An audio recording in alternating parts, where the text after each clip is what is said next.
जय जय सियाराम। आप सभी का हमारे चैनल स्पिरिचुअल सर्वर्स में हार्दिक स्वागत है। सीताराम सीताराम रामायण कथा बालकांड भाग -2। राम का जन्म। मंत्रीगणों तथा सेवकों ने महाराज की आज्ञानुसार श्यामकर्ण घोड़ा चतुरंगिनी सेना के साथ छुड़वा दिया। महाराज दशरथ ने देश देशांतर के मनस्वी तपस्वी विद्वान ऋषि मुनियों तथा वेदविज्ञ प्रकांड पंडितों को यज्ञ संपन्न कराने के लिए बुलावा भेज दिया। निश्चित समय आने पर समस्त अभ्यागतों के साथ महाराज दशरथ अपने गुरु वशिष्ठ जी तथा अपने परम मित्र अंग देश के अधिपति लोकपाल के जामाता ऋग ऋषि को लेकर यज्ञ मंडप में पधारे। इस प्रकार महान यज्ञ का विधिवत शुभारंभ किया गया। संपूर्ण वातावरण वेदों की ऋचाओं के उच्च स्वर में पाठ से गूंजने तथा समिधा की सुगंध से महकने लगा। समस्त पंडितों ब्राह्मणों ऋषियों आदि को यथोचित धन धान्य गौ आदि भेंट करके सादर विदा करने के साथ यज्ञ की समाप्ति हुई। राजा दशरथ ने यज्ञ के प्रसाद चरा को अपने महल में ले जाकर अपनी तीनों रानियों में वितरित कर दिया। प्रसाद ग्रहण करने के परिणाम स्वरूप परमपिता परमात्मा की कृपा से तीनों रानियों ने गर्भ धारण किया। जब चैत्र मास के शुक्ल पक्ष की नवमी तिथि को पुनर्वसु नक्षत्र में सूर्य मंगल शनि बृहस्पति तथा शुक्र अपने अपने उच्च स्थानों में विराजमान थे।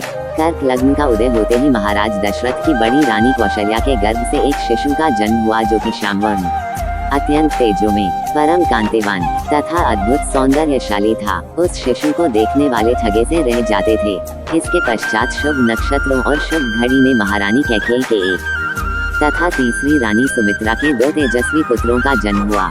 संपूर्ण राज्य में आनंद मनाया जाने लगा। महाराज के 4 पुत्रों के जन्म के उल्लास में गंधर्व गान करने लगे और अप्सराएं नृत्य करने लगी। देवता अपने विमानों में बैठकर पुष्प वर्षा करने लगे। महाराज ने उन्मुक्त हस्त से राजद्वार पर आए हुए भाट चारण तथा आशीर्वाद देने वाले ब्राह्मणों और याचकों को दान दक्षिणा दी। पुरस्कार में प्रजा जनों को धन धान्य तथा दरबारियों को रत्न आभूषण तथा उपाधियां प्रदान किया गया। 4 पुत्रों का नामकरण संस्कार महर्षि वशिष्ठ के द्वारा कराया गया तथा उनके नाम रामचंद्र भरत लक्ष्मण और शत्रुघ्न रखे गए। आयु बढ़ने के साथ ही साथ रामचंद्र गुणों में भी अपने भाइयों से आगे बढ़ने तथा प्रजा में अत्यंत लोकप्रिय होने लगे। उनमें अत्यंत विलक्षण प्रतिभा थी, जिसके परिणाम स्वरूप अल्पकाल में ही वे समस्त विषयों में पारंगत हो गए।